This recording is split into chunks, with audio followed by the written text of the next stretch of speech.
Welcome to Sputnik, with me, George Galloway. And me, Gayatri. They laid out the red carpet for this week's visitor, and even the white tie and tails, China. Wild horses couldn't have got Jeremy Corbyn into a white tie and tails, but the state banquet held by the Queen for President Xi Jinping of the People's Republic of China did. The visit was a great success, despite some noises of it seemed to open a breach, rare indeed, between Britain and the US, and finally brought Mr. Corbyn face to face with Her Majesty. Not bad for a few days' work. Joining us now to discuss its significance is our resident China expert, Keith Bennett. Keith, thanks for coming back on board the Sputnik. The visit seemed to have been a great success. We'll come to that in a minute. But much of the discourse of the liberal media was around the issue of human rights. And Simon Jenkins in The Guardian, amplified by me, I think, on Twitter, raised the question, what if the Chinese had raised human rights with us? There's a tremendous hypocrisy in the media on this question, no? Absolutely, and I think it went right through the media. If you looked at the way ITN reported it on the news at 10, the way the BBC phrased its question to the president. And of course, China is not the country that's engaged in wars around the world, and it would indeed have a lot to say about human rights in Britain if it so chose. Human rights in Britain and human rights in the countries that Britain is closest to. Saudi Arabia, for example, which is armed entirely now almost by David Cameron, by the British state, and a long line of others. Equally, they gave amazing prominence, certainly on the BBC World, which we were watching because we were out of the country ourselves during it, to demonstrations of a few dozen people. We can have 100,000 people in Trafalgar Square and not make the news, while a few dozen protesters on Tibet or whatever were given endless coverage in the British media. Yes, and I think that was in stark contrast to the way the government wanted to play the visit for whatever reason, and it was notable how much the handful of protesters were drowned out by the many hundreds and indeed thousands of Chinese people and some others who came along to welcome President Xi Jinping. Of course, that was said to be an organised activity, as opposed to the other, which was clearly presumably not organised. But even if it was organised, which it was, like the overwhelming majority of protests or public events are, it nevertheless reflected the fact that Chinese people, on the whole, feel extremely proud of their country and what it's achieved. The United States media were indicating, in some cases explicitly, that Britain appeared to be taking a different line towards China to that of the United States. Is there anything in that? I think that's very clear. If you look at the mood music that the British government went to considerable lengths to put on for the visit, it was very different from the visit that Xi Jinping made to the United States a few weeks ago, where Barack Obama was openly talking almost on the eve of Xi Jinping's arrival, about the possibility of putting more sanctions on China over so-called cyber warfare issues or cyber espionage.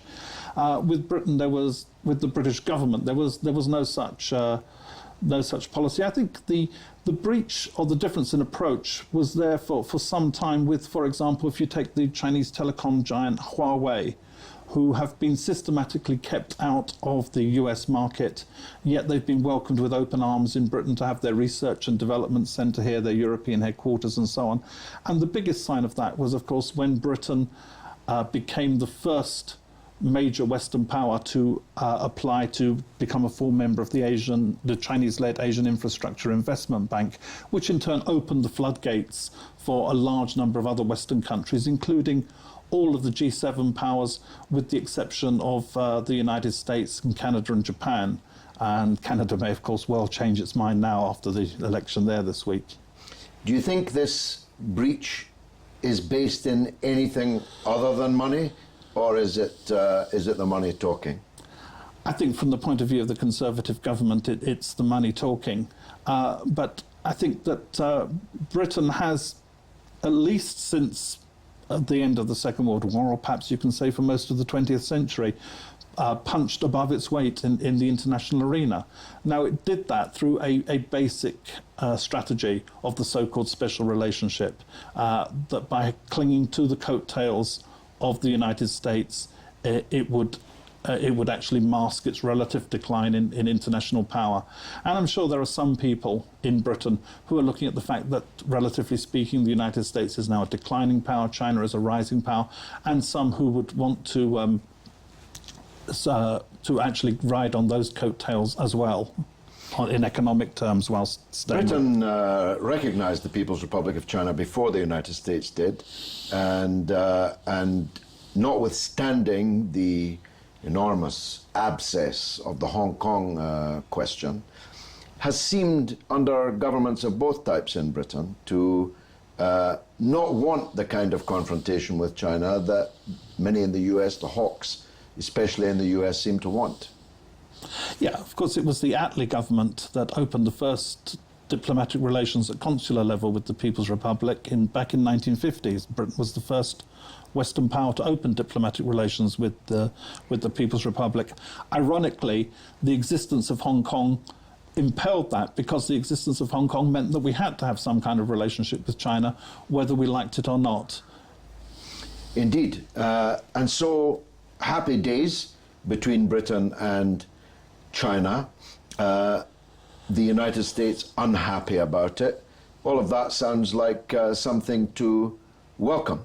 Did most people, most progressive people, welcome it? Or is there still this residual resentment about China which looks for issues, Tibet or the how do you say it? The Falun Gong. Falun Gong, Chinese repression of this cult and so on. Are these residual irritations still holding back progressive people in Britain identifying with China? I think there's a huge job still to be done to get basically progressive-minded people in Britain to understand what's happening in China. Ironically, I think people like George Osborne get it a lot better than many progressive people, because they're simply looking at it from an economic, or you can say a mercantilist point of view. There's a great deal to be done. I hope that Jeremy Corbyn's meeting with the president has begun a process of a better dialogue between the left in Britain and the Chinese. But China, like every country in the world, obviously has its problems, but it also has a very good story to tell. If people are on the left, they should care about people being lifted out of poverty and the improvement of people's life chances, I think, first and foremost. China has lifted well over 500 million people out of poverty over the last 3 decades. You can't think about poverty alleviation in today's world without looking at China. A Chinese woman lives more than 10 years longer than an Indian woman. These are real human rights achievements.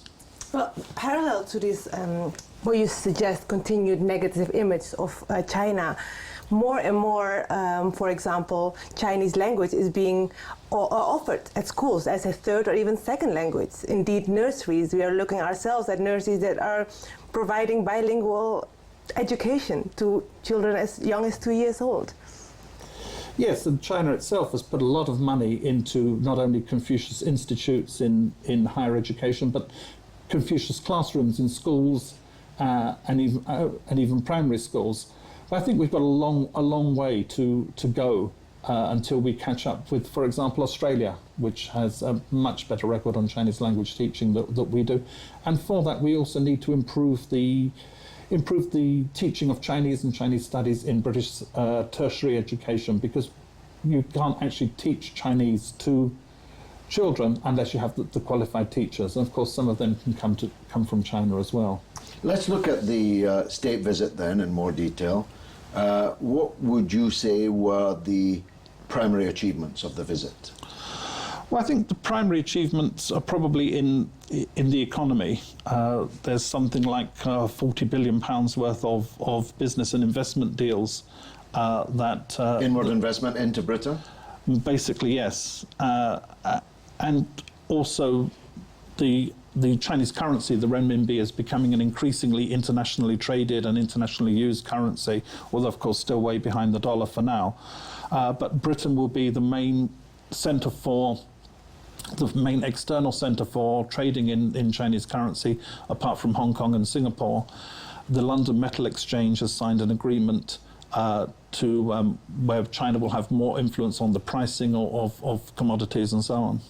Well, of course, the day will come, I hope we both live long enough to see it, where China's political weight in the world will be commensurate with its economic weight, already established as the main economy, the biggest economy in the world, its military weight, its geostrategic weight.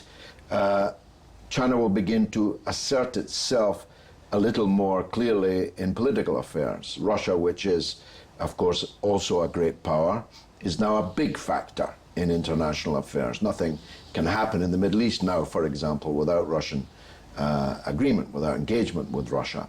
When do you see that day coming? Well, I think it's...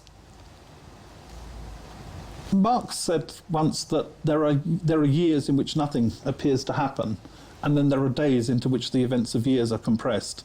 And I think that's how we'll see China's rise on the international diplomatic stage. And it's already happening to a great extent. I was in China last week, and there was something which I'm guessing was not really reported in the media here, but they had a conference of Asian political parties in Beijing on what President Xi Jinping calls the One Belt, One Road initiative. This is to create a new Silk Route to tie in the economies of China and South Asia and Central Asia and Russia and through to Western Europe. And you had several hundred delegates representing over 60 political parties there, major government parties and major opposition parties. Some of the delegations led by presidents and prime ministers, others by past presidents and doubtless future ones too. That was immediately followed by a global summit on poverty reduction, which brought people like the Vice President of Bolivia, the Minister for Land Reform of South Africa.